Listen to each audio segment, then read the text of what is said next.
might not be the first thing you think about when climate change is mentioned, but the impact of rising sea levels and more extreme weather on the rich heritage of our coasts is being studied by a team of scientists and archaeologists. Working in locations ranging from shipwrecks to Iron Age forts, they're assessing what effect it's having and trying to document some sites before they're lost to the sea forever. Our Home Affairs correspondent Andy Davis joined them. From Pwllheli Harbour on the Llŷn Peninsula in North Wales, a dive team heads out. On board are maritime archaeologists. They're about to delve into a moment from the past, shaped in the shadow of Snowdonia, when a storm hit more than 300 years ago. So we're heading out of Pwllheli and we're going over to the Talibont area. There's a site called the Bronze Bell site. It's a protected wreck. It lies about 200 metres from the beach in about 7.5 metres of water. We anchor above the remnants of what's thought to have been a French trading ship. Wrecked upon a shallow reef.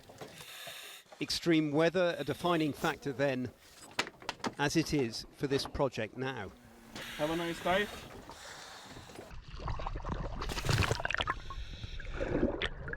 Climate change is the driver really behind this project. It's why we're here. It's to get the baseline information so that we can understand how climate change affects the site in future. Yeah, if you could take a measurement for that, that's alongside gun 19, is it? Every scattered swivel gun and cannon is measured and photographed. So too the blocks of Italian marble, the heart of this sunken cargo. 0.05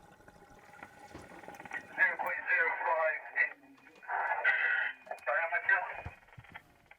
For 4 days they document the site and its biodiversity, uncertain of what change will come from more frequent storms and warmer seas. Salmon in the water. In many ways this is about mapping history. While that history is still visible, still tangible, this wreck dates back 3 centuries. But all along this coastline, perched upon cliff tops, are historic sites much older and much more vulnerable, seemingly, to a changing climate.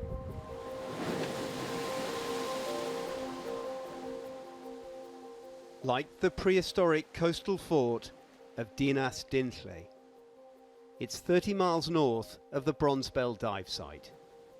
It's a dramatically eroding site. Half the site has been lost to the sea, but within it there is incredible archaeology. This massive stone roundhouse, metres from the edge, has been excavated this year. Toby Driver is from the EU-funded Cherish project.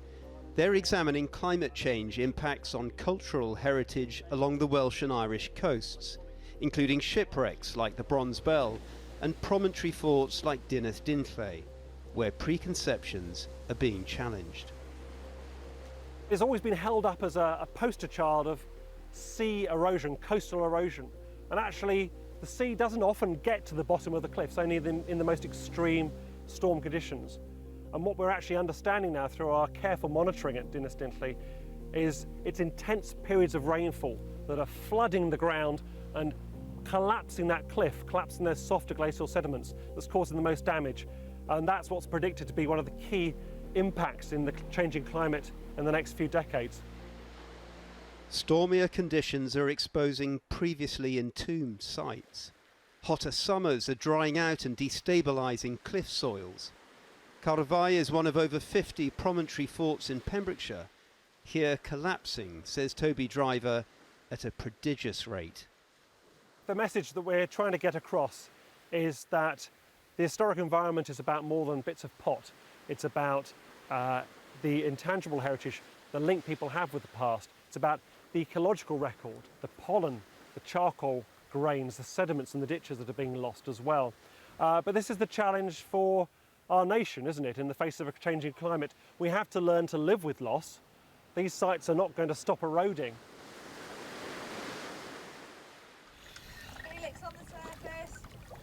So, as at the Bronze Bell wreck, they are immersed in a process of preservation by record. One dive team in, another ready to head out. There's quite a little bit of wind. How was that? It was superb. It's just great to be doing archaeology again after all these years. Just loads of cannons down there, so we just took loads of measurements that we can just cross-reference with the surveys and see what sort of state they're in. It's absolutely amazing. First gun, 21. Second gun, 22. At the COP conference soon, it will all be about the impact of climate change on our futures. The message from here: consider also how it's affecting our past. Andy Davies, Shipwrecks. But that's all we have time for this evening. We're back at 7 tomorrow night.